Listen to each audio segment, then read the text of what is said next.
네, 우리 전 세계의 애국 국민 여러분, 또 우리 전국의 애국 국민 여러분, 감사합니다.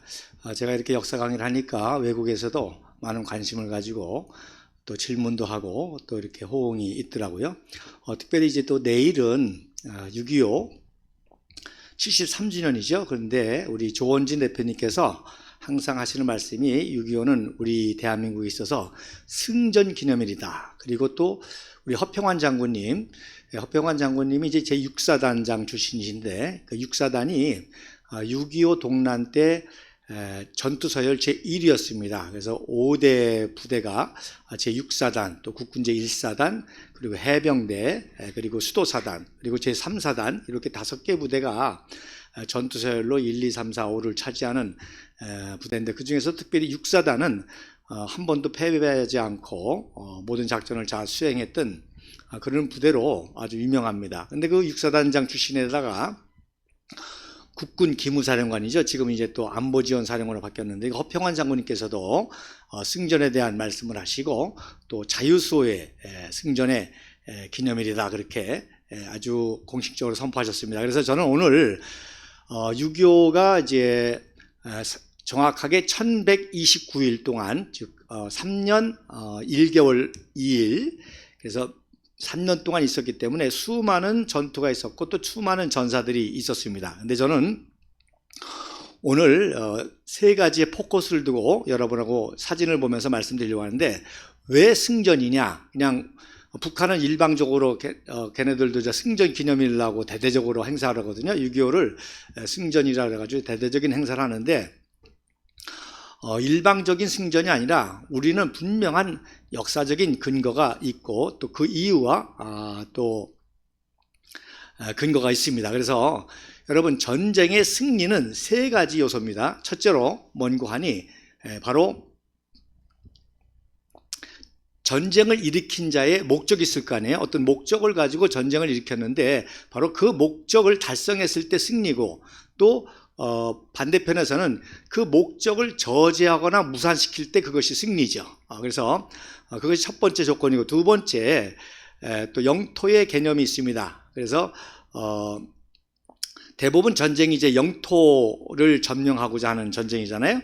그런데 바로 그 영토 점령을 어디가 많이 했느냐 그것이 또 승리의 기준이 될 것입니다. 그 다음에 세 번째로는 전쟁 승리의 세 번째 기준은 바로 전쟁 의지를 꺾는 것입니다. 그래서 더 이상 전쟁의 의지를 상실했을 때 패배고 계속적인 전쟁의 의지를 가지고 있을 때 그것이 승리입니다. 또한 전쟁이라는 것이 의지만 가지고 되는 것이 아니죠. 전쟁할 수 있는 병력이 있어야 되고 무기가 있어야 되고 또 물자가 있어야 되고 식량이 있어야 되고 또 사기가 있어야 됩니다. 그래서 재미난 얘기가 있죠. 그 공자와 자로와의 얘기인데 전쟁의 세 가지 요소가 뭐냐 그랬더니 사기와 무기와 식량이다. 그때 이제 자로가 만약에 꼭 버려야 될 것이 있으면 뭘 먼저 버려야 됩니까? 그랬더니 뭐라고 그러는 거니? 무기를 버려야 된다는 거. 왜? 밥 없으면 식량이 없으면은 못 싸우잖아요. 근데 그 식량과 사기 중에서 뭐가 중요하냐 그랬더니 사기가 더 중요하다. 그러니까 사기는 뭐예요? 전쟁을 하고자 하는 의지거든요. 근데 의지가 없으면 아무리 무기가 있고 식량이 있어서 전쟁을 못 하는 겁니다. 그러나 굶어 죽어도 무기가 없어도 맨손으로도 싸우는 게 사기죠. 그래서 세 번째 승리의 조건은 바로 전쟁 의지의 문제고 전쟁을 할 수 있는 그 전력이라고 그러죠. 그 전력이 있느냐 없느냐입니다. 그래서 이 세 가지 관점을 가지고 오늘 우리 대한민국이 승전했다고 하는 사실을 여러분들하고 증명을 하려고 합니다. 자, 우리 한번 첫 번째 사진 한번 보여주시죠. 자, 첫 번째 사진 보시면 6.25 전쟁은 여러분 아시는 것처럼 소련의 전세계 공산화 정책에 의해서 먼저 꼭두각시 정권인 북한의 김일성을 통해서 한반도를 적화 통일하려고 하는 특별히 무력으로 적화 통일을 하려고 했던 것이 바로 6.25 기습 남침 전쟁입니다. 그런데 결론적으로 어떻게 됐어요? 우리가 그 적화 통일을 막아내고 무산시키고 오히려 반대로 우리는 평양을 점령했었고 또 압록강까지 해서 자유통일 목전까지 갔었는데 이제 중공군이 개입해서 자유통일은 이루지 못했죠. 그러니까 여러분 그 사진에 보시면 그 왼쪽이 이제 1950년도 8월 15일 해방일보 사진인데 바로 북한은 소련의 위성 정권이요, 꼭두각시 정권이요, 소련 독재자 스탈린에서 움직여지는 그런 정권이라는 것이 신문 한 장에 드러나죠. 항상 스탈린이가 먼저 나오고 그리고 김일성 모습이 나옵니다. 그래서 북한은 이렇게 해방 5주년, 그래서 1950년 8월 15일 날 2개월 만에 적화 통일을 하려던 것이 그들의 목표였습니다. 그래서 가운데 있는 포스터가 이제 이 적화 통일을 위해서 선전용 포스터인데 뒤에도 말씀드리겠지만 그 당시 북한으로서는 이 칼라를 인쇄할 수 있는 기술력이 없었습니다. 그래서 이런 칼라 포스터는 모두 다 스탈린에게 부탁해서 소련에서 제작해가지고 달려온 것입니다. 그러니까 8월 15일에 이러한 적화 통일을 하기 위해서 이 포스터는 8월 5일부터 대대적으로 총력전을 할 때입니다. 자, 그러니까 의외로 국군이 강력하게 저지하고 강력하게 저지한 사이에 유엔군이 투입됨으로 말미암아 오늘 여러분 어제 방송 들으셨죠? 우리 남광구 교수님께서 7월 1일 날 스미스비드 미 제24사단의 스미스 부대를 처음으로 파견해 가지고 이제 저지 작전을 했는데, 그러니까 계속 저지를 해서 늦었죠. 그래서 8월 달부터는 이제 낙동강 전선을 놓고 치열하게 이제 공방을 할 때입니다. 그러니까 김일성이 몸이 다르니까 8월 5일 날부터 이런 대대적인 선전 포스터를 만들어 가지고 북한에도 뿌려 가지고 가운데 보세요. 포스터에 모든 것을 전선회로, 모든 것을 승리를 위하여. 그래서 총동원해 가지고 낙동강 방어선을 뚫고 대구를 점령하고 부산까지 점령하려고 했던 것이 바로 그때의 상황이었습니다. 그런데 오히려 우리가 낙동강 방어선을 잘 견지하고 낙동강 방어선을 지키고 오히려 인천 상륙작전을 성공시킴으로 해서 오히려 우리가 2개월 만에 북한은 2개월 만에 낙동강 방어작전에서 정체가 됐지만 우리는 낙동강 방어작전을 성공하고 2개월 만에 서울을 수복하고 38선을 돌파하고 10월 19일 날 평양을 탈환하죠. 그리고 열흘 만에 10월 29일 날 국부 이승만 박사가 평양 시청을 방문해서 평양 시민들의 환영식을 받는 사진이 바로 오른쪽 사진입니다. 그래서 쉽게 말씀을 드리면 바로 6.25 기습 남침은 남한을 적화 통일하려고 일으켰는데 오히려 2개월 만에 낙동강 방어 작전에 정체가 돼가지고 난관을 겪었고, 우리는 오히려 낙동강 방어 작전을 성공해서 그 성공을 통해서 인천 상륙 작전을 성공하고 그리고 평양 탈환까지 해서 2개월 만에 평양을 탈환하고 압록강까지 갔던 그러한 우리의 전적인 역전의 승리의 전쟁인 것입니다. 그래서 북한이 어느 정도 몸이 달하는 거 아니 8월 5일 날 북한에 그 당시에도 이제 가짜 기독교가 있었잖아요. 그래서 그걸 조선 그리스도 연맹이라고 하는데, 조선 기독교 연맹이라고 하는데 조기련, 이 조기련을 통해서 가짜 목사와 장로를 평양에 직결시켜 가지고 서문박교회에서 적화통일 기도회를 열었습니다. 그때 이제 조기련 회장으로 김익두 목사가, 그 유명한 부흥사였던 김익두 목사가 강양욱에게 포섭돼 가지고 회유 협박에 의해서 조기련 회장을 했는데, 조기련 회장을 했던 이 김익두 목사가 이제 그 승전 적화통일 기도회를 했고 또 헌금을 걷어 가지고 소련의 최신 물자를 이제 걷어와서 또 기증을 해가지고 이렇게 8.15의 적화통일 성리를 위해서 굉장히 노력을 했었던 것입니다. 반면에 남한에서도 우리 이승만 박사님께서 기도회를 개최했죠. 그래서 남한에서는 총 6.25 동란 동안에 총 4번의 중요한 구국 기도회가 있었습니다. 제일 먼저는 이제 기습 남침하자마자 7월 2일 날 부산에서 제1차 기도회를 했는데, 그때 이제 기도회를 통해서 무슨 기적이 일어났어요? 바로 유엔이 참전하는 그런 기적이 일어났습니다. 유엔군을 인류 역사상 최초로 조직해가지고 유엔군이 대한민국을 구원하겠다고. 여러분, 지금 소련과 우크라이나 전쟁을 보면 이 연합군을 조직해서 참전했다는 것이 얼마나 대단한 일인지 알 수가 있죠. 소련이 직접 우크라이나를 침공했는데도 지금 모든 우방 국가들이 국제관계에 의해서 제대로 도와주지 못하고 있지 않습니까? 러시아가 침략을 했는데도, 또 우리나라도 마찬가지 상황 아닙니까? 그런데 그 당시는 이 즉각적으로 소련은 배후에서 조정해서 우리는 전쟁하고 아무 상관이 없다고 그렇게 유엔 안보리에서 얘기함에도 불구하고 유엔이 유엔군을 조직해가지고 대한민국을 도왔다는 것은, 이건 정말 엄청난 국부 이승만 박사의 외교적인 성과요. 대단한 일이 아닐 수 없습니다. 제가 이 말씀은 이제 이미 전에도 드렸죠. 건국 때도 유엔을 동원해서 건국했던 이유가 여기에 있었던 것입니다. 그리고 두 번째가 이제 언제 있었냐면 바로 이때입니다. 그래서 북계군이 총력으로 부산을 점령하려고 할 때 도저히 안 되니까 김일성이가 8월 15일경에 이 적화통일을 완성해야 된다. 그래가지고 이군 단장 김무정 장군에게 피난민도 있는 대구를 무차별 폭격해라. 그래서 민간인 고려하지 말고 무차별 폭격해가지고 대구를 점령하면 부산 점령은 쉽다. 그래가지고 김무정 장군에게 이런 지시를 해가지고요, 대구를 함락하려고 했습니다.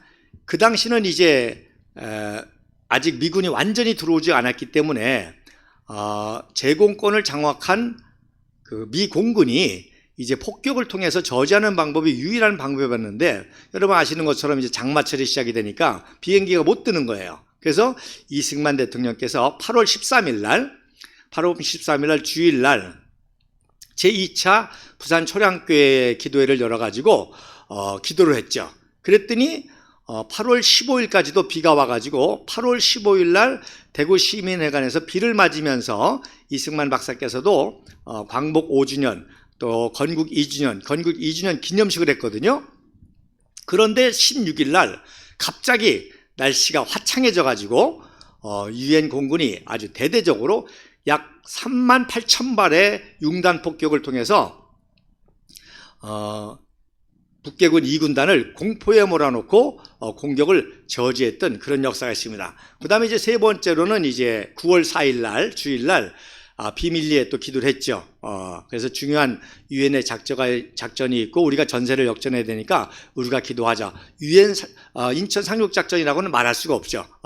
그랬는데 정말 9월 15일 날 또 인천 상륙작전에 성공을 해서 서울 수복을 했던 그런 세 번의 기도의 역사가 있었습니다. 그리고 마지막으로 네 번째는 이제 1953년도 6월 7일 날 비밀 또 기도에 있었죠.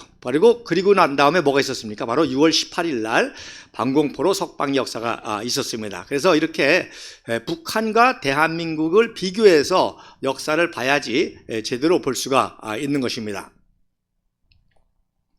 자, 그래서 그 다음 사진 하나 더 보시죠. 그 다음 사진 하나 더 보시면, 자, 오른쪽에 북한의 이제 칼라 포스터입니다. 거기 어떻게 써 있죠? 지금 북한군이 부산을 지금 점령했죠? 부산을 점령해서 미군을 쓸어버리고, 그리고 탱크를 동원해서 인공기를 해서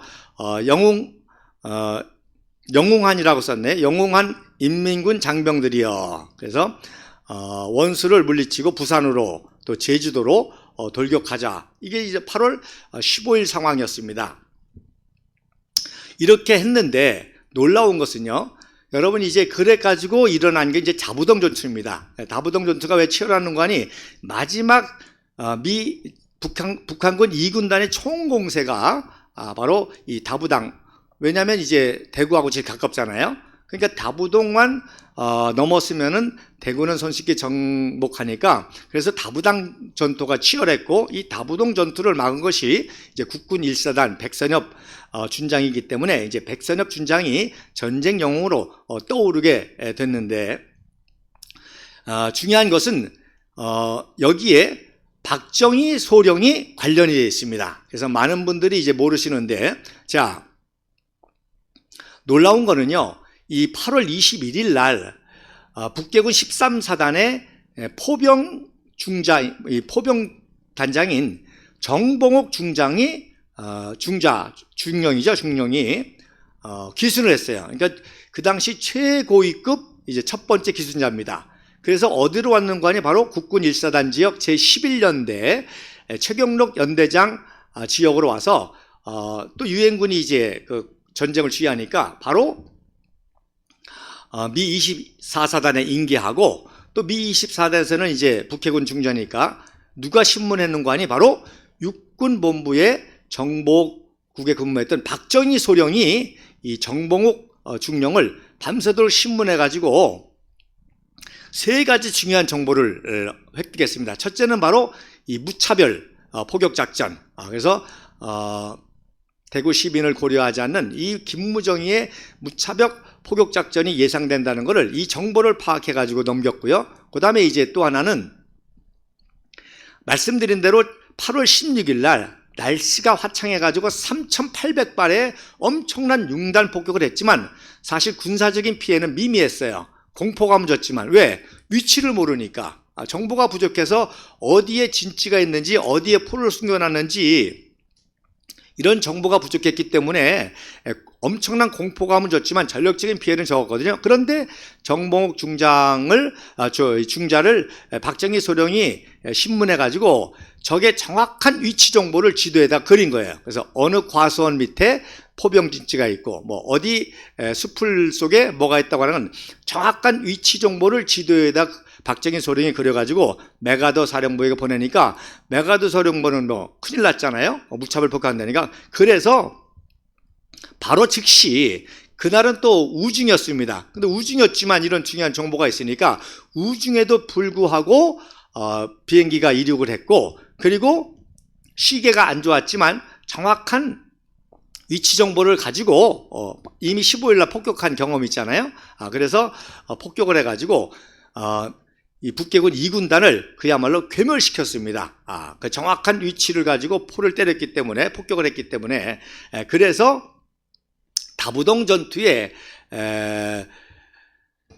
승리는 이제 백선엽 잠정이 현장이기도 했지만 정보로서 이렇게 승리를 이끌었던 전쟁 영웅은 박정희 소령이었던 것이죠. 그래서 메가더 원수가 박정희라는 이름을 기억하게 된 계기가 됐고, 이것 때문에 이제 박정희도 이제 전쟁의 영웅으로 승승장구해서 2개월 만에 특진, 중령, 또 2개월 만에 대령, 그리고 충무무공훈장을 받게 되는 것을 볼 수가 있습니다. 자, 그래서 이거 이제 제가 비교해서 말씀을 드리는데, 왜 6사단이 나오느냐? 바로 평양을 점령했을 뿐만 아니라 국군 제6사단 7연대,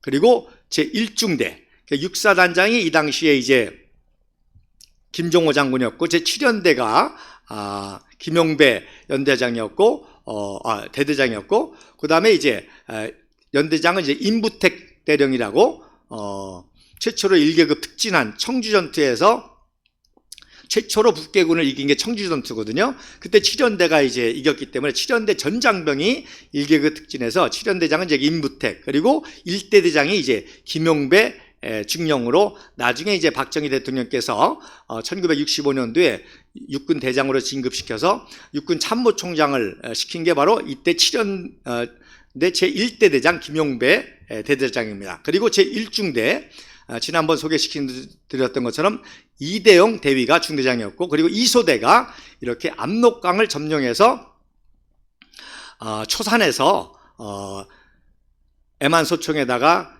태극기를 개항해서 만세삼창을 하는 사진입니다. 그러니까 이제 확실해졌죠. 북계군은 적화 통일이 저지가 되고 무산이 되고, 오히려 우리는 그걸 역전시켜 가지고 우리가 꿈꿨던 자유통일 목전 직전까지 갔던 거죠. 자, 그다음에 또 동부전선에서도 국군 제7사단이 신상철 준장이 지휘하는 제7사단 그리고 제8연대 김용주 대령 평양도 국군 1사단과 함께 최초로 점령한 부대가 이 제7사단 8연대입니다. 김용주 대령. 이 김용주 대령은 여자 간첩하고 연루돼 가지고 사형 선고를 받았던 사람입니다. 낙동강 전투 때. 그래서 북한 여자 간첩하고 이제 관계가 돼 가지고 사형 선고까지 받은 사람인데 이승만 대통령이 장공속죄라고 그러죠. 장공속죄. 지금 전쟁에 아주 심각한 상태인데 유능한 이런 그 지휘관들을 함부로 하면 안 된다. 그래서 김용주 대령에게 모르고 했기 때문에 모르고 접촉한 것이 알고 만약에 북한 여간첩하고 접촉했다면 다행히 사형이죠. 그런데 그런 걸 모르고 접촉을 했지만 그러나 이제 그래도 간첩과 연루됐기 때문에 그렇게 됐는데 이승만 대통령이 김용주 대령을 사면시켰어요. 그래서 장공속죄라고 합니다. 자, 그래서 장수가 공을 세워가지고 죄를 씻어라. 그래서 김용주 대령이 8연대장으로 복귀해가지고 평양 탈환에 선봉에 섰던 거죠. 물론 평양 출신이기도 하고요. 그래서 이 8연대가 바로 초산까지 갔습니다. 그래서 이 부대를 초산부대라는 별명이 있었습니다. 자, 그럼 그 다음 사진에 보면 그래서 이제 우리 국군은 이제 그 초산을 점령했고 미군은 미 제7사단은 여러분 오른쪽에 보시면 미 제7사단은 어디까지 가느냐 해산진까지 갔습니다. 백두산 밑에까지 간 거예요. 그리고 미 해병 1사단은 이제 개마고원 근처 장진호까지 갔던 거죠. 그래서 여러분 그 왼쪽에 있는 사진이 바로 장진호 바로 밑에 하갈우리라고 하는 마을이 있는데 그 하갈우리의 그 장로교회를 해방시켜가지고 북한군들이 이제 교회 종까지 뺏어가니까 이 미 해병이 종을 찾아가지고 하갈우리 장로교회에 다시금 반환하면서 그동안 숨어있던 기독교인들이 처음으로 예배를 드리는 장면입니다. 이게 그래서 하갈우리 장면인데 바로 왼쪽에 있는 분이 이제 유명한 해병대 통역장교 존 리 이종현 장로님이죠. 이종현은 이제 이때 이제 해병대 통역이 인연이 돼가지고 휴전 후에 해병대에 쟁쟁한 하버드, 예일, 프린스턴 출신들이 도와줘가지고 예일대 법대를 했고 국제 변호사가 됐고 여러분 인천 그 국제공항 인천국제공항이 이제 국제적인 그 표준의 인준을 받으려면 국제적 변호사가 필요한데 바로 이 이종현 변호사가 그 인천국제공항 그 국제 변호사를 대행을 했고요.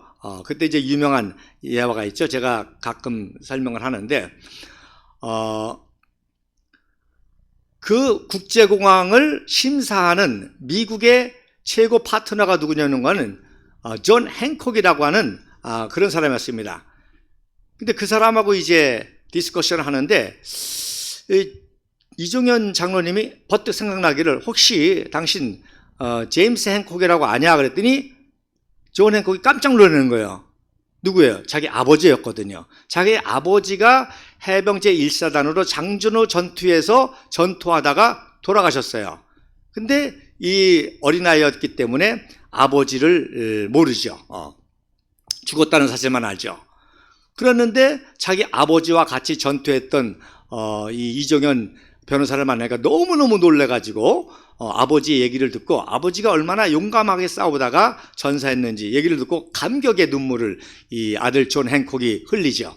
그러니 뭐 그때부터는 인천 상륙작전을 인천공항을 심사하러 온 국제항공심사원이 오히려 인천공항을 어떻게 세계적인 공항으로 만들지 어드바이스 해주는 그런 역할을 해서 인천공항이 개항부터 지금까지 전 세계 국제공항 1위를 기록한 그런 사연이 있게 됐습니다. 이렇게 참 역사에 감동적인 뿌리가 있습니다. 그리고 이제 그 가운데 계신 분이 이제 그레이븐 제 해병 1사단 군목이고요. 그리고 그 옆에 있는 민간인 목사님이 이인선 목사님이라고 5년 동안 박해를 받다가 처음으로 이제 예배를 드리는 장면입니다. 그리고 이제 오른쪽 사진이 바로 미제 7사단 17년대가 추수감사절, 미국의 제일로 중요한 절기가 추수감사절이죠. 그래서 제329회 추수감사절을 제17년대가 백두산 밑에서 압록강에서 야전에서 예배를 드리는 모습입니다. 그래서 집차 위에 본넷 뒤에다가 제단을 설치해 놓고 추수감사절 예배를 드리는 거죠. 이렇게 좀 동부전선에서도 통일 직전까지 갔던 거예요. 그런데 어떻게 됐습니까? 중공군이 기습 개입하는 바람에 바로 장진호 전투, 그 유명한 장진호 전투와 흥남 철수 작전이 이루어지게 된 거죠. 그래서 중공군에게 포위된 이 장진호에서 미 해병 1사단과 이 미 7사단이 이제 후퇴하는 작전이 장진호 전투고, 그리고 결국에 성공해 가지고 흥남에서 모여 가지고 이제 기독교인들과 약 10만 명과 함께 병력 10만 명, 그리고 민간인 한 10만 명, 그 민간인 10만 명 중에 약 9만 6천 명, 9만 3천 명 정도가 이제 기독교인들입니다. 그래서 해상을 통해서 이제 탈출하게 되는 것이죠. 그 다음에 이 장진호 전투에서 또 아주 우리 공화당하고도 관계된 귀한 에피소드가 있습니다. 이 하갈우리 장로교회에서 또 하갈우리에서 보건소장을 하던 장영기 박사님이 평양의대 출신으로 이제 공산당의 박해가 심하니까 현봉학 이 박사는 이제 월남을 해서 세브란스에서 교수를 하고 있었고, 이 장영기 박사는 공산당의 박해를 피해 가지고 원산으로 갔다가 흥남으로 갔다가 아주 오지 이 하갈루리로 숨어 있었던 거예요. 그러다가 미 해병 1사단이 해방을 하니까 의사였기도 하고 기독교인이니까 이제 통역장교로도 봉사하면서 해병 1사단의 그 군의관 역할도 하면서 도와줬죠. 그러다가 중공군의 포위로 해서 후퇴를 하니까 미 해병 역사상 최초로 유일무이하게 해병대 앰뷸런스에 그 장영기 박사님의 가족이 타고 후퇴를 했습니다. 그러니까 미군 해병 1사단이 장영기 박사님이 너무 잘 도와주니까 이분을 같이 피난시켜야 된다. 그래서 규정에 있을 수 없는 민간인 가족을 태웠죠. 그래서 장영기 박사가 미 해병 1사단을 가지고 후퇴하다가 무슨 일이 있었느냐? 갑자기 맹장병 환자가 생긴 거예요. 그 맹장 환자가 생기니까 그 사람을 수술하고 그 사람을 도와주면서 또 계속 돌봐야 될 거 아닙니까? 그러니까 장영기 박사님이 장모님한테 내가 히포크라테스 선언을 했는데 이 환자를 살려야 된다. 그래서 장모님 대신 태우고 가야 됩니다. 제가 반드시 모시러 올 테니까. 그래서 장모님을 내려드리고 오히려 그 환자를 모시고 부산까지 왔던 거죠. 그런데 어떻게 됐어요? 중공군 개입으로 결국 못 만나게 된 그런 참 가슴에 한을 품은 게 이제 장영기 박사님이신데, 그분의 아들이 바로 우리 대한애국당 창당 멤버고 우리공화당과 관계되어 있는 분입니다. 자, 이 놀라운 에피소드죠. 이런 역사가 있었던 거죠. 자, 그 다음에 하나 더 보면, 그 다음 사진 보면, 이 동부전선에서는 이제 해상을 통해서 후퇴를 했고요. 예, 서부전선에서는 이제 신의주에서부터 평양에서부터 육로를 통해서 이제 중공군의 그 기습을 피해 가지고 우리는 일사후퇴라고 하는데, 일사후퇴는 서울에서부터고 사실 이 12월 3일부터 평양에서는 12월 3일부터 서부전선에서는 철수가 있었습니다. 그래서 미 제8군이 12월 3일부터 철수를 했고요. 여러분 사진에서 보는 것처럼 요 대동강 철교를 건너는 사진은 12월 4일 사진입니다. 그래서 12월 3일 날 예배를 다 드리고 난 다음에 12월 4일 월요일부터 이 대동강 철교를 건너서 임시로 끊어진 다리를 임시로 이렇게 저렇게 연결해 가지고 건너서 오는 사진인데, 여러분 이 종북좌파가 어느 정도까지 그 왜곡을 하는 거 아니? 요 대동강 철교를 유엔군이 폭파했다는 거예요. 유엔군이 폭파해 가지고 피난을 방해하기 위해서 유엔군이 폭파해서 이렇게 했다라고 그렇게 왜곡하더라고요. 더 놀라운 거는 종군 기자로 이때에 같이 있었던 종군 기자들이 있습니다. 그 종군 기자들 가운데 나중에 좌파가 된 사람들이 있거든요. 또 좌파가 아니더라도 바로 김대중 정권 때 노무현 문재인 정권 때 그 좌파가 정권을 잡으니까 거기에 아부하려고 그들에게 유리한 발언을 하는 사람들이 있습니다. 그래서 이때에 자기가 직접 이 대동강 철교를 연결하는 데 참여했던 종군 기자인데 또 문화인들이라고 그러죠. 이제 평양을 점령했으니까 평양에 들어가서 또 문화활동을 하는 시인들, 음악가들 이런 사람도 있잖아요. 그런데 그 사람들이 뭐라고 그러는 거니? 유엔군이 폭파했다는 거예요. 유엔군이. 여러분, 유엔군이 폭파한 게 아니라 누가 폭파했어요? 김일성이가 폭파했죠. 바로 10월 19일 날 백선엽 장군이 평양을 점령하려고 대동강 앞에 딱 도착하니까 그때에 맞춰가지고 김일성이 지령을 통해서 폭파한 겁니다. 대동강을 폭파합니다. 못 넘어오게. 그래서 이게 중요한 겁니다.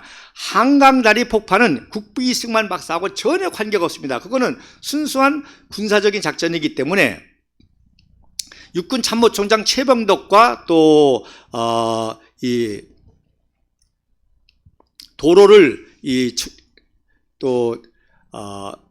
다리를 이게 맡은 공병대가 작전상 하는 거지 이승만 대통령하고는 전혀 관계없습니다. 그래서 작전상 6월 28일 날 새벽 2시 반에 급속하게 폭발을 하는 바람에 많은 피난민들과 군인들이 다치긴 했죠. 그러나 놀라운 거는 전략적으로는 굉장히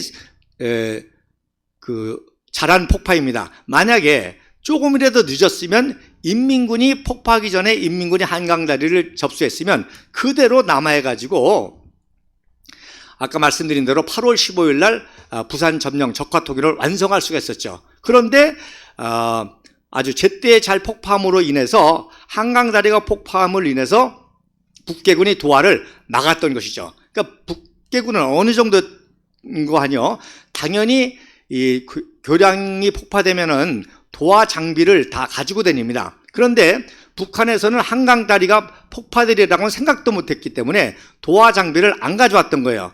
그러니까 한강다리가 폭파가 됐어도 곧바로 도하 장비를 가지고 도하를 했으면 한강다리를 폭파했어도 폭파 안 한 거와 똑같은 효과가 있는데 도하 장비를 전혀 준비를 안 했거든요. 그러니까 그 도하 장비를 기다리는 기간이 3일 동안 있었던 거죠. 그 3일 체류에 대해서 많은 여러 가지 그 견해들이 있는데 제가 지금 또 새롭게 밝혀드리는 견해 중에 하나는 바로 도하 장비가 없으니까 뭐 건너가지 못하잖아요. 그러니까 있을 수밖에 없었던 거죠. 자, 그래서 북한은 독재 체제이기 때문에 대동강 폭파도 김일성이 지령이 있어야만 폭발하는 거예요. 그러나 우리는 자유민주주의 국가고 상권 분립이 된 나라고 또 국군 통수권자이긴 하지만 군 작전에 관한 것은 군인이 전문가니까 군인이 알아서 하는 겁니다. 그래서 한강다리 폭파를 저놈들이 저렇게 종북좌파들이 왜곡 선동하는 거는 그야말로 머리가 IQ가 없는 거죠. IQ가 전혀 안 돌아가는 거죠. 그리고 여러분 말씀드린 대로 김일성이는 몰래 남한을 2번 왔습니다. 서울 점령할 때 왔었고 그리고 8월 15일 전에 낙동강 방어선 돌파로 해서 수안보까지 비밀리에 왔습니다. 여러분 이 국부 이승만 박사 얼마나 당당해요. 평양을 탈환하니까 평양을 수복하니까 평양의 백성들을 만나고 싶어가지고 또 평양의 백성들이 환영을 하는 환영식을 하지 않았습니까? 그래서 환영식까지 그리고 평양을 점령한 지 열흘 만에 갔습니다. 그러니까 아직도 그 안에도 간첩이 있을 수 있고 저격과 암살의 위협이 있을 수 있는데 그래서 아주 백선엽 장군이 땀을 뺐다고 그러죠. 왜 이승만 박사는 평양 시민들 막 반가우니까 악수도 하고 너무 접촉을 하니까 그 안에 그야말로 인민군 간첩이 있을 수도 있고 그런데 그렇게 이승만 박사는 당당하게 평양 탈환식까지 했는데 서울을 점령했음에도 불구하고 그리고 인공치하를 했음에도 불구하고 김일성이는 그것도 소련군 장교복장으로 비밀리에 몰래 들어왔고 또 두 번째로는 수안보까지 가가지고 비밀리에 와가지고 전쟁을 독려하고 돌아간 이런 걸 볼 때 남북한이 분명히 그 비교가 되면서 국부 이승만 박사가 얼마나 위대한지 그리고 저 김일성이가 얼마나 치세하고 얼마나 정말로 야비한지 그리고 그렇게 되니까 결국 여러 가지 역사를 가지고 국부 이승만 박사를 비난한 거죠. 이 한강다리도 전혀 관계없는데 이렇게 엮어가지고 등등 해서 하는 겁니다. 자, 어쨌든 이렇게 대동강이 철교 분명히 아셔야 됩니다. 유엔군이 국군이 폭파한 것이 아니라 김일성의 지령에 의해서 평양 탈환 전에 폭파한 것이고, 그거를 이제 임시로 막 이렇게 저렇게 연결해 가지고 피난민들이 내려오는 그런 모습입니다. 그래서 이 사진을 촬영한 맥스 데스포라는 기자가 이 사진 때문에 이제 풀리처상을 받았고요. 그리고 미국의 유명한 NPC라고 그러죠. 내셔널 프레스 센터. 거기에 이 사진이 지금도 걸려 있습니다. 그래서 제가 조원지 대표님 모시고 2018년도에 그 내셔널 프레스 센터 갔을 때 그때 이 사진을 제가 직접 봤습니다. 자, 왼쪽에 있는 사진이 또 아주 중요한 사진인데, 서부전선에서도 놀라운 에피소드가 있습니다. 자, 평양 탈환식 때 국부 이승만 박사도 왔지만 메가더 사령관도 당연히 왔죠. 그때 메가더 사령관의 통역을 누가 했느냐? 바로 평양 남산은교회에 지난번 말씀드린 제 처의 외조부이신 송정근 목사님이 순교를 당하고 바로 박대선 목사가 임시 담임 목사를 전시 중에 하고 있었습니다. 그러다가 이제 해방이 되니까 박대선 목사의 부인인 정비다 사모가 메가더 원수의 통역을 한 거예요. 이 정비다 사모는 미국 유학되어 있고 또 피아노를 전공한 분이고 해방 전에 전 일본 피아노 콩쿠르에서 우승한 피아니스트입니다. 아주 대단한 분이죠. 그래서 이분이 이제 성화신학교 음대 교수도 하겠는데, 이 정비다 사모가 메가더 원수의 통역을 한 거예요. 그런데 이제 중공군이 기습해서 피난을 내려오니까 메가더 원수가 이 정비다 박대선 목사의 가족은 항공기로 최우선 피난시키라. 그래가지고 항공기를 보내가지고 피난을 시키는 그런 장면입니다. 그래서 역시 미국 항공기도요, 민간인은 못하게 돼 있어요. 그래서 말씀드린 대로 1945년도 10월 16일 날 이승만 박사도 메가더 원수가 전용기를 보내서 모셔왔는데, 그러니까 어떻게 했어요? 육군 대령으로 임명했죠. 이승만 박사를 육군 대령 특수정보 장교로 임명해가지고 이제 대령 복장을 하고 비행기를 탑승해서 한국에 오시죠. 그래서 이 박대선 목사님의 가정도 이러한 이제 임무를 부여해가지고 비행기로 모시는 장면이, 이게 바로 평양공항이죠. 그래서 FEAF, 그래서 파이스트 극동 에어포스 극동 미 사령군의 그 컴백 카고 커맨드, 그러니까 수송 사령부에서 비행기로 보냈는데 똑같아요. 공항하고 똑같습니다. 그러니까 뭐가 있어요? 패센저 터미널이 있죠. 패센저 터미널. 그래서 여기에 이제 박대선 목사님 가족만 이제 모시게 되는 거죠. 그래서 박대선 목사님 가족이 짐하는 건데, 거기 이때 이제 김현숙 여군 대령이 정비다 사모를 모셨고, 놀라운 거는요, 박대선 목사가 뭐라고 그러는 거 아니? 내가 어떻게 나만 우리 가족만 비행기를 타고 올 수 있느냐? 우리 가족은 비행기를 타고 가되 나는 바로 평양의 양떼들하고 같이 육로로 탈출하겠다. 그래서 박대선 목사가 비행기를 탈출하지 않고 육로로 이 성도들과 같이 내려오셨습니다. 참 대단하죠? 이게 기독교고 이게 대한민국입니다. 그래서 내려오자마자 이승만 박사가 박대선 목사를 이제 육군 군목으로 임명을 해서 활동을 하고 나중에 연세대학교 총장을 하시죠. 자, 그 다음에 이제 첫 번째 이해되셨죠? 그래서 북한의 적화통일 야욕을 저지하고 무산시키는 정도가 아니라 우리는 평양 탈환, 한반도 자유통일 목적까지 갔는데 이제 중공군이 기습 개입함으로 말미암아 국제전쟁이 된 거죠. 자, 그래서 이제 38선입니다. 그 다음에 이제 38선. 자, 38선이, 그 다음 사진에 보면, 우리가 불법적인, 우리에게 있어서는 국정선이죠. 그래서 이제, 다시금 이제 38선 이남으로 중공군이 이제 기습해서 내려오니까,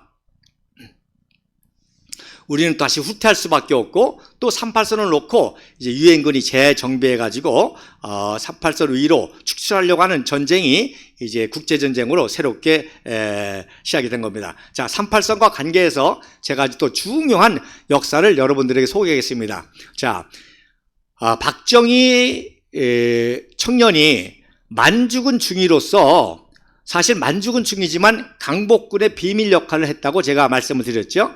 그래서 박정희 중위가 또 워낙 청명하고 한 장교니까 광복 이전에 관동군 상황을 다 파악해가지고 상해 임정과 미군 측에 정보를 제공했습니다. 그래서 만주호 관동군과 몽고에까지 어디에 관동군이 어떻게 배치되어 있고 병력의 규모는 어떻고 또 그런 모든 전력을 분석해가지고 보냈는데 핵심은 뭐냐?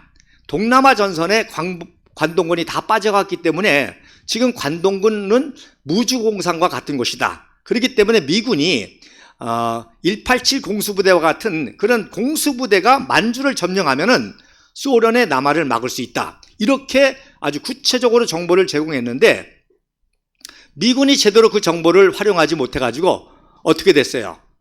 소련이 급속하게 남하하게 됐죠. 그러니까 한반도 전체가 공산화되기 시작하니까 미국에서는 이승만 박사가 몸이 다른 거예요. 저거 소련이 영토의 아유익이 있는데 저놈들은 지금 블라디보스톡 동방을 정복하라. 그래서 동쪽에 부동항을 차지하려고 러일 전쟁도 일으켰고 한 놈들인데 이거 소련의 영토 확장 정책, 동방 정책, 부동항 점령 정책 이거를 방해하자면 한반도를 소련이 점령한다. 그러니까 빨리 미군과 영국군과 중화민국군, 대만군, 중화민국군, 장개석 군대가 연합해가지고 한반도에 빨리 진주하라. 근데 못하고 있는 거예요. 그러니까 할 수 없이 이제 제안을 몬스틸 대령이 한 거죠. 그래서 38선을 딱 긋고 소련으로 하여금 여기까지만 점령해라. 이 남은 우리가 점령하겠다. 그래서 38선 제안을 한 거예요. 그랬더니 소련에서는 그 38선 제안을 거절해도 되거든요. 그리고 그냥 밀고 들어오면 남한을 신속하게 점령할 수 있었는데 소련은 뭐 북한 정도만 점령해도 자기네들은 관계없고 자기네들은 오히려 러일 전쟁에서 패배했기 때문에 이 러일 전쟁에서 복수하려고 홋카이도 점령하려고 38선을 수용한 거예요. 그런데 미군은 바로 38선을 수용하자마자 바로 또 일본을 점령해가지고 홋카이도를 막았죠. 그러니까 소련은 사할린밖에 점령하지 못하게 된 것입니다. 이것이 38선의 진실입니다. 그래서 뭐 38선을 뭐 미군이 걷느니 미국이 책임 있느니 이거 다 거짓말이죠. 오히려 미군이 38선을 금으로 인해서 남한만이라도 자유민주주의 국가를 세울 수 있는 그런 것이고 오히려 소련의 전략적 미스가 38선인 것이죠. 자, 그래서 이렇게 해서 이제 38선이 원치 않는 국정이 됐는데 그래서 우리가 왜 승전이라고 하냐? 바로 최초로 우리가 38선을 돌파했잖아요. 그래서 제1차 38선 돌파가 여러분 아시는 대로 10월 1일 날 그래서 우리가 북진 작전을 하면서 그동안은 이제 5년 동안 38선이 국경이었는데 이놈들이 38선을 넘어서 기습해서 남한을 적과 통일을 하려고 하는데 우리가 오히려 이걸 막아내고 방어를 하고 10월 1일에 최초로 이 38선을 넘어서 진격을 하게 된 것이다. 그래서 동부전선에서 강원도 양양에서 바로 국군 제1군단 김백일 소장이 지휘하는 국군 제1군단의 제3사단 백골부대라고 하는 이 3사단 그리고 수도사단 송효찬 주장이 양양가 충정가를 부르면서 38선을 돌파했습니다. 그래서 왼쪽 사진은 제가 지난번에 설명을 드린 것처럼 제3사단 23년대장 김종순 중령과 또 제2대 대장 허영순 소령 그리고 3사단 정보참모 정래혁 중령 얼굴에 손을 가리고 웃는 분들이 이제 미국 통신부대하고 그러니까 이제 38선을 월경했다는 소식을 듣고 기자회견을 위해서 요거는 퍼포먼스 촬영입니다. 그래서 미군 통신부가 다 이렇게 현수막 같이 써가지고 기념 촬영한 거죠. 그리고 오른쪽 사진은 이제 김백일 소장이 38선 돌파라고 하는 이 기념비를 나무에다가 새기는 그런 모습이 됩니다.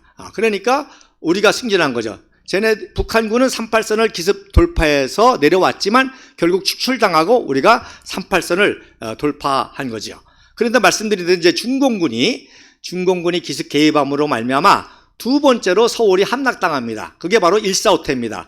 1월 4일 날 후퇴하고 1월 6일 날 중공군이 서울을 두 번째로 점령하는 정말 수치와 수모를 당했죠. 그리고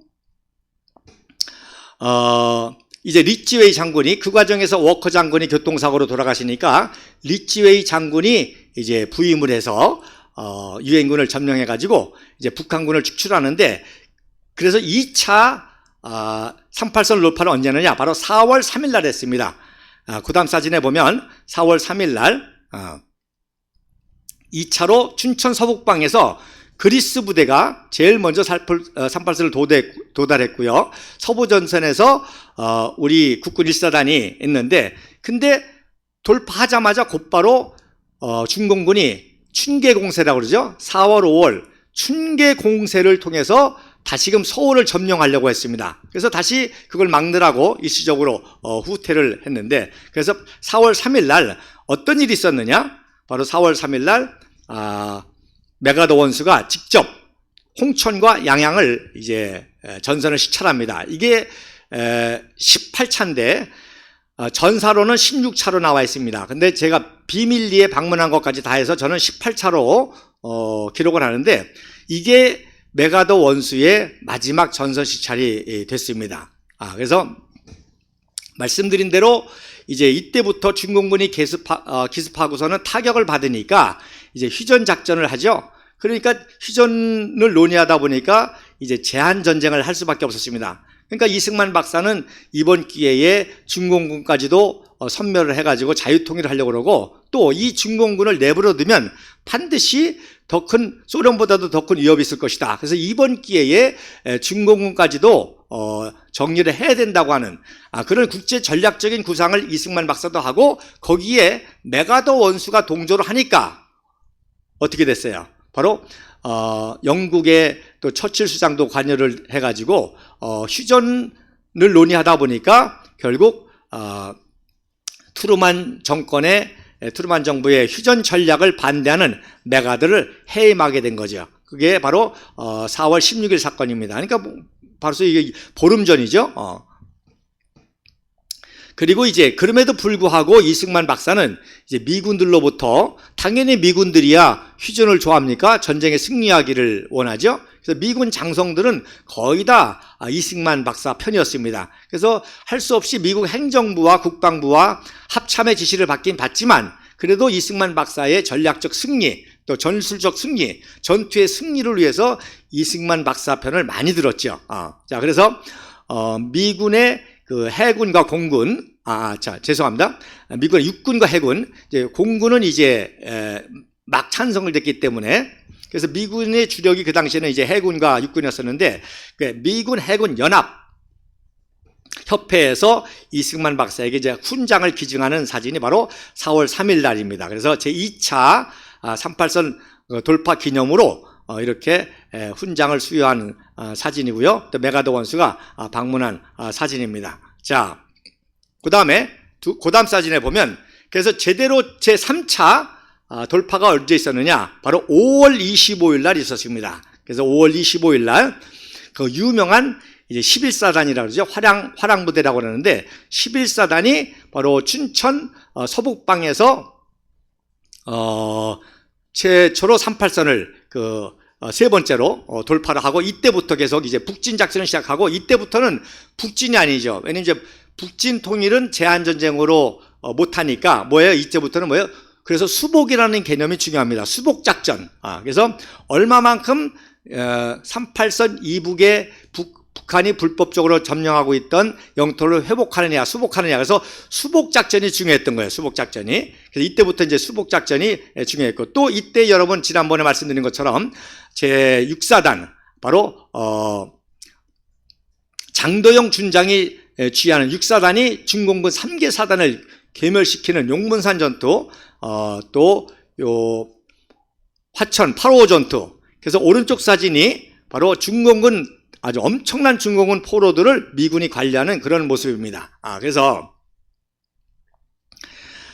벤프리트 장군이 이제 메가더 원수가 해임이 되니까 리치웨이가 메가더 원수의 뒤를 이어가지고 유엔군 사령관이 되고, 또 벤프리트가 이제 제3대 미 8군 사령관이 되면서 역시 벤프리트 장군도 어떻게 해서든지 이승만 박사 편에서 전쟁을 하려고 하지만 이런 제한 전쟁에 묶였단 말입니다. 그런데도 이 벤프리트 장군이 유명한 이제 작전을 하나 구사하죠. 그게 바로 무슨 전술인고 하니 인민군의 그 인해 전술, 사람이 입장 바다처럼 밀려오는 인해 전술로 이렇게 유엔군을 타격을 시켰는데, 최초로 벤프리트가 화해 전술, 즉 강력한 유엔군의 포격을 통해서 인명살산을 하는, 그래서 중공군을 괴멸시키는 이 작전을 통해서 대대적인 중공군을 물리치게 됐던 거죠. 그 전에 이제 리츠웨이 장군도 킬러 작전을 구했어요. 킬러, 아주 완전히 살상 작전이죠. 그러니까 중공군 니네들이 그렇게 쪽수로 미냐, 사람으로 미냐, 그러면 인명살상을 하겠다. 그래서 킬러 작전을 통해서 중공군을 축출해서 서울을 탈환했고, 또 벤프리트 작전은 킬러 작전 정도가 아니라 아예 포탄의 바다를 이루어서 중공군을 괴멸하는, 그래서 중공군을 축출하고 이때부터 이제 38선을 돌파해서 유엔군이 이제 중공군을 선변하면서 수복 작전을 하게 되는 것입니다. 그래서 그 다음 사진 한 장 더 보면, 우리 청년 의원들이 이번에 또 포스터를 이 사진 가지고 만들었더라고요. 그래서 그 다음 사진에 여러분 보시는 거 보면 오랑캐 무찌르고 38선 돌파 화랑부대. 그래서 이때부터는 이제 중공군하고 전투기 때문에 이제 오랑캐 얘기가 많이 나옵니다. 그래서 여러분 보시면 요거는 퍼포먼스 사진인 걸 아시죠? 그래서 아까 위에 보신 사진은 트럭이 이제 북쪽으로 향하는데, 이거는 이제 남쪽으로 씩씩하게 걷는 모습으로 퍼포먼스 사진입니다. 그래서 왼쪽에 있는 그 철모를 쓰고 철모끈을 푼 분이, 이분이 이제 11사단장 오덕준 준장으로 그렇게 보여지는데, 그래서 오덕준 11사단장이 최초로 이제 3차 38선을 돌파해서 수복작전을 개시하게 됩니다. 그리고 이제 말씀드린 대로 이승만 박사가 세 가지를 이제 수복하도록 하죠. 첫째, 곡창지대인 철의 삼각지대를 수복해라. 둘째, 전쟁이 끝나면 에너지가 필요하니까 화천발전소를 반드시 수복해라. 그리고 무엇보다도 금강산을 차지해야 세계적인 관광지를 만들 수 있다. 그래서 철의 삼각지, 그리고 화천 발전소, 그리고 금강산. 그래서 요거를 이제 수복하려고 많이 애를 쓰는데, 유엔군이 안 도와주는 거예요. 왜? 제한전쟁이니까. 전선을 유지하는 걸로만 휴전작전을 하니까. 그래도 벤프리트 장군이 많이 도와줘가지고 철의 삼각지 확보했죠. 또 화천 수력조 확보했죠. 그리고 금강산만 확보를 못한 거예요.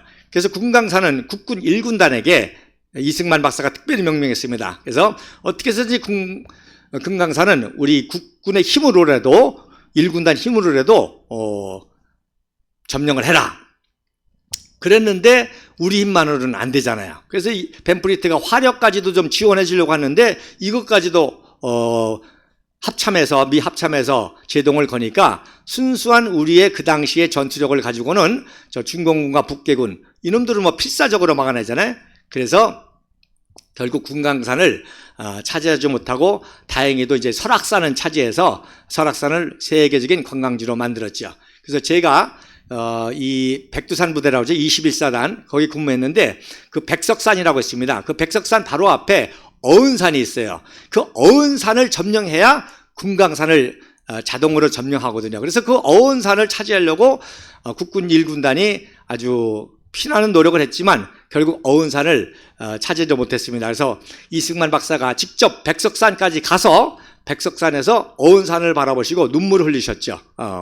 저 어은산을 점령을 못해서 금강산을 차지하지 못했다고. 그러나 그나마 이 백석산을 차지해서 고성까지, 그리고 설악산까지 안전하게 점령을 하게 된 그 유명한 이제 향로봉이라고 그러죠. 그 향로봉 을 차지한 우리 1군단을 칭찬해서, 재미난 건 이때부터, 여러분 그 다음 사진에 보면 이때부터 이제 1951년 9월달 추석이거든요. 9월 15일 추석인데, 이때부터 이승만 박사께서, 국비상마께서 우리 외국의 장군들이나 우리 국군 장군들, 훌륭한 장군들에게 이제 친필 회오를 써가지고 선물로 하사하십니다. 그래서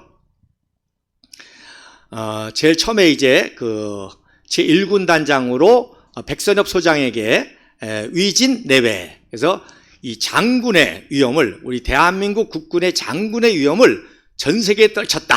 그래서 위진 내외라고 하는 그런 휘호를 51년도 9월달 추석에 써서 하사를 하십니다. 그리고 지난번에도 말씀드린 것처럼 9월 14일 날 최초로 제9사단을 재창설하죠. 그래서 미국과 똑같은 편제와 시스템과 무기와 화력을 가진 최정예 사단 9사단을 재창설하는데, 이때 초대 사단장이 누가 선발되는 거예요? 박병건 중장이 선발돼서 박병건 중장이 활약을 하는데, 그래서 이때 박병건 중장에게는 신작장성, 그래서 우리 청년 장군들, 이때 박병건 장군이 30살밖에 되지 않았을 때였습니다. 우리 청년 장군 하나가 성 하나만큼의 그러한 귀중한 존재다. 한 개의 성보다 낫다. 그래서 신작 장성이라고 하는 그런 효를 써줬고요. 그리고 제11사단장, 제3차 38선을 돌파하고 향로봉을 지켰던 이 11사단 오덕준 중장에게는 위국 진충, 그래서 나라를 위해서 목숨을 다해 충성한다. 그래서 위국 진충이라는 효를 써주셨습니다. 그리고 이제 나중에 1958년도에 이제 송효찬 제3군단장 후임으로 오덕준 소장이 재임할 때 국비승만 박사의 못다한 꿈인 그 금강산을 다시 점령하고 자유통일을 우리가 해야 된다. 그래서 이것을 위해서 우리가 충성을 다해야 된다. 그래서 위국 진충이라고 하는 회오를 바위에 새겼습니다. 그래서 이 바위에 새겼는데, 이것이 이제 세월이 지나면서 잊어버려졌다가 2004년도 강원도 고성 간성급 광산리 야산에서 발견이 됐는데, 바로 우리 공화당이 정권을 잡으면 이런 것들을 해야 될 거예요. 그래서 이 기념비를 다시금 회복시켜서 기념비를 조성하고 하는 이런 일들을 해야 되겠죠. 자, 그 다음에 이제 세 번째는 뭐라고 그랬습니까? 제가 적의 전쟁의 위지를 꺾고 전쟁할 수 있는 모든 자원들을 다 파괴하는 것입니다. 그렇게 하니까 북한군에서 북쪽에서 중공군이 어떻게 했습니까? 항복 대신에 뭘 선택했죠? 휴전을 제의했죠. 그래서 이승만 박사 경우는 항복을 시키려고 했는데, 이제 유엔군 측에서는 항복 대신에 저들이 제안한 휴전을 받아들이게 된 거죠. 그래서 자, 오른쪽 지금 여러분 사진이 뭐냐면 바로 중공군을 괴멸시키고 2차 서울을 탈환하는 성공한 사진입니다. 그래서 여러분 독립문 보이시죠? 독립문에 지금 국군 제1사단 제15연대가 선봉부대로 독립문을 돌파하는 장면이고, 이 15연대장이 누구냐? 김한일 대령이었습니다. 이 김한일 대령은 제 숙군 사건과 관련해서 박정희 소령을 도와준 분 중에 하나죠. 이분이 이제 제2차 서울 탈환을 성공했던 사진입니다. 그래서 한강 그 흑석동에서 신성모 국방부 장관이 직접 와가지고 김한일 대령을 이제 축하하는 사진이고요. 왼쪽에 백선엽 사단장 모습이 보이는데, 제가 구한 원본 사진이 좀 잘렸어요. 아마 제 생각으로는 분명히 백선엽 장군이 잘 나온, 전체가 나온 사진이 있을 건데, 제가 의심하기는 이렇게 종북 좌파, 역사를 장악한 종북 좌파들의 조작이 아닌가 그렇게 보여집니다. 그래서 얼굴이 잘린 모습이 나오는데, 이게 백선엽 사단장이고요. 그리고 밀번 군단장 모습으로 보이는데, 좀 더 이거는 좀 제가 밀번 장군은 이분보다 좀 키가 좀 작거든요. 그래서 좀 더 조사가 필요합니다. 자, 어쨌든지 간에 이렇게 이제 중공군을 축출하니까 중공군이 말씀드린 대로 다시 서울을 점령하려고 충계공세 4월, 5월 시도했다가 어떻게 돼요? 세상말로 개박살나죠. 그래서 벤프리트 장군의 화해 전술에 걸려가지고 이제 개박살이 나고, 또 우리 국군 6사단이 또 중공군 3개 군단을 작사를 내고, 여러분 생각해 보세요. 신생 국군 생긴 지 얼마 안 되는데 30세 청년 장교 장도영 장군이 육사단으로 중공군 3개 사단을 완전히 섬멸해서 3만 명을 작살내니까 중공군이 난리가 났죠. 그래서 그 다음 사진에 보면 이제 51년도 6월 23일 날 6월 23일 날 말리크 소련 대사가 휴전을 제의하는 사진입니다. 그래서 전쟁 1주년 만에, 그러니까 1년도 채 안 돼서 전쟁을 포기하는 거 아닙니까? 휴전을 제의했다는 거는. 그래서 항복은 못하니까 휴전을 먼저 말리크가 제안을 하고, 또 중공군도 역시 너무 치열이 크니까 이제 중공군도 이제 휴전을 제의할 수밖에 없고, 또 이렇게 정쟁 당사자는 중공군이지만 자존심이 있으니까 중공이 자기들이 휴전 제안을 못 하잖아요. 그러니까 소련이 이렇게 대신하게 된 것입니다. 그래서 요 오른쪽 사진 잘 보셔야 됩니다. 이게 펑더화이라고 그러죠. 펑더화이하고 김일성하고 이제 야전에서 회의를 하는데, 어떤 사건이 있는 거 아니? 거기에 이제 이 김일성은 중국말도 제대로 못해요. 그러니까 이제 통역을 두고 이제 했는데, 그 뒤에 이제 중공군 통역장교와 인민군 통역장교가 메모를 하면서 회의 내담을 쓰고 있죠.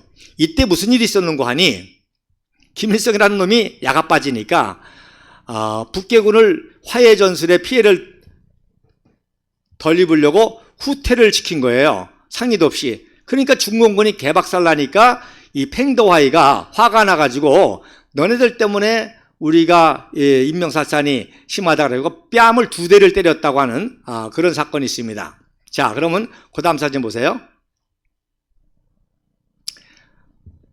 그 다음 사진에 보면, 자, 똑같은 사진인데 어떻게 돼요? 조작됐죠?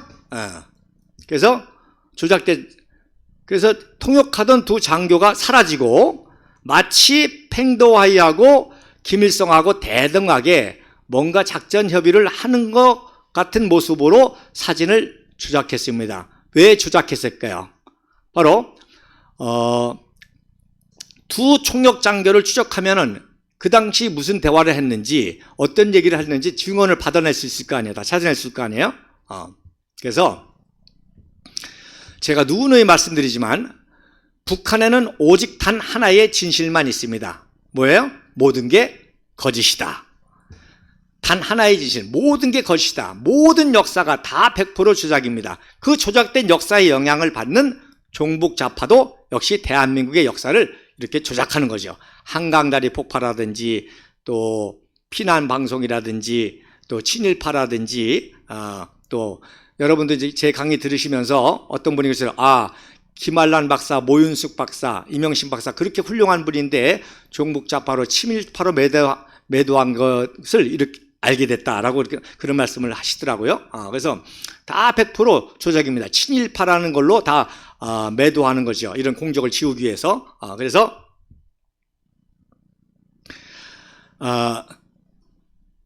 왼쪽 사진은 이제 스탈린이 70세 생일 때 마오쩌둥을 초조해 해가지고 이때 이미 국제공사나 전략을 한 겁니다. 만약에 때가 돼가지고 한반도 적화 통일 전쟁을 하게 될 텐데, 혹시 만약에 그 전쟁에 위험이 있으면 중공군이 도와줘야 된다라는 그런 미락이 다 있었기 때문에 이제 소련이 전쟁을 지시했고, 김일성이가 남침을 했고, 남침을 해서 이렇게 또 순망치안이라고 그러죠. 오히려 전쟁의 어려운 정도가 아니라 자유통일이 되게 돼 있고, 그렇게 되면 미군이 이제 중국 국경선까지 다가오게 되니까 중공이 개입하지 않을 수가 없어서 국제전쟁이 일어나게 된 거죠. 그러니까 이때부터는 이제 팽더화이가 전쟁을 주도하게 됐고, 김일성이는 뭐 꼭두각시죠. 아무것도. 근데 김일성이는 무모하게 계속 인명살상 같은 걸 고려하지 않고 계속 적화만을 주장하고 또 통일만을 주장하고 하니까 팽더화이한테 야단을 많이 맞게 된 것입니다. 자, 그 다음 사진에 보면 오늘도 이제 1시간이 거의 됐네요. 요거까지만 하고 다음 주에 또 이어가겠는데, 너무너무 중요한 사진입니다. 자, 무슨 사진이에요? 수풍발전소 폭격 사진입니다. 이 수풍발전소 폭격이 휴전에 결정적인 영향을 미쳤습니다. 자, 이승만 박사는 워낙 탁월하신 분이기 때문에 계속 유엔군에게 수풍발전소를 폭격해라. 바로 모든 북한의 에너지의 중심이고 북한의 산업의 중심이고 에너지의 중심이기 때문에 이 수풍발전소를 폭격하면 북한은 전쟁 못한다. 그리고 중공군도 개입 못한다. 그래서 계속 수풍발전소 폭격을 했는데 영국이 막고 미국이 막는 거예요. 왜? 잘못했다가 이 수풍발전소가 중국하고 국경 지역에 있는데 잘못해가지고 이제 중국 지역에 피해를 주면은 개입의 빌미가 되잖아요. 그러니까 계속 못하게 하고 있었습니다. 근데 언제 했느냐? 1952년 6월 23일 날 했는데 여러분 그 전에 무슨 일이 있었는 거 아니? 바로 거제도 포로 수용소에서 6월 7일부터 10일 동안 포로 수용소에서 북괴군이 포로들이 폭동을 일으켜가지고 포로 소장을 포로로 잡는 역사상 유일무이한 좀 어처구니없는 사건이 일어났습니다. 그러니까 뭐 특히 누가 충격을 받는 거 아니? 유엔군 사령관 클라크 장군이 충격을 받은 거예요. 자기가 유엔군을 지휘하는데 세계 전사 역사상 어떻게 포로한테 포로 수용소장이 포로로 잡힙니까? 그러니까 클라크 장군이 굉장히 화가 났고 또 이승만 박사도 역시 화가 났습니다. 그래서 이승만 박사가 이번 기회에 본때를 보여주기 위해서 수풍발전소를 폭격해야 된다. 그러니까 그렇지 않아도 클라크 장군이 지금 자존심이 엄청나게 상처가 받았지 않습니까? 그래가지고 이승만 박사하고 클라크 장군하고 또 6월 초에 부임한 바커스 중장이라고 제5공군 사령관 바커스 중장 3명만 알고 비밀리에 이 수풍발전소를 폭격한 거예요. 그러니까 난리가 났죠. 소련이 놀라고 중국이 놀라고 북한이 놀랐죠. 그래서 워낙 극비적인 사건이기 때문에 유일하게 제가 입수한 그 폭격 장시 장면 사진이고요. 오른쪽은 이제 폭격 맞은 이후에 폭파되어서 이렇게 물이 흐르는 사진인데 이 사진은 북한에서 이제 촬영한 사진이에요. 그랬더니 누가 더 놀래냐? 영국이 더 놀란 거예요. 영국이 왜 놀랐느냐? 바로 왜 우리한테도 알려주지 않고 이런 작전을 했느냐고 영국이 놀란 거예요. 그래서 급속하게 국방부 장관 알렉스 국방부 장관을 파견하게 됩니다. 자, 그래서 오늘 다음 주에 재미난 이야기를 위해서 여기까지만 하게 되겠는데요. 그래서 국방부 장관 알렉산더가 와가지고 클라크 장군에게 항의를 하는 거예요. 왜 이런 중요한 작전을, 그리고 수풍발전소는 폭격 안 하기로 했는데 왜 폭격했느냐고 항의를 하니까 클라크 장군이 뭐라고 했는지 아세요? 영국군 니네들이 정보를 제공해가지고 소련에게 줘가지고 전쟁을 어렵게 하는데 왜 니네들한테 이걸 가르쳐주냐? 그래서 중공군은 영국군은 아무 소리도 못하게 만들었습니다. 그래서 이 이야기를 다음 주에 팩트 사진과 함께 여러분들에게 소개하면서 이 수풍발전소 폭격이 왜 중요하냐? 바로 북한의 전쟁을 할 수 있는 전력, 전투의 능력, 또 그거의 핵심인 전기의 능력을 완전히 파괴해가지고 전쟁을 더 이상 할 수 없게 만들었고, 또 수풍발전소까지 과감하게 폭격을 하니까 중공군이 잘못하다가는 원자탄 맞겠다. 그래서 휴전이 제안을 하게 된 것이고, 전쟁의 의지와 전력을 완전히 무산시켰기 때문에 우리 국군과 유엔군, 다른 말로 하면 국부 이승만 박사와 클라크 장군이 승리한 전쟁이 되겠습니다. 그래서 이번에 내일 있는 우리 승전 기념 집회가 중요하고, 이런 위대한 역사를 우리 청년들과 국민들이 각성시켜가지고 우리가 새로운 역사를 창조해야 될 것입니다. 감사합니다.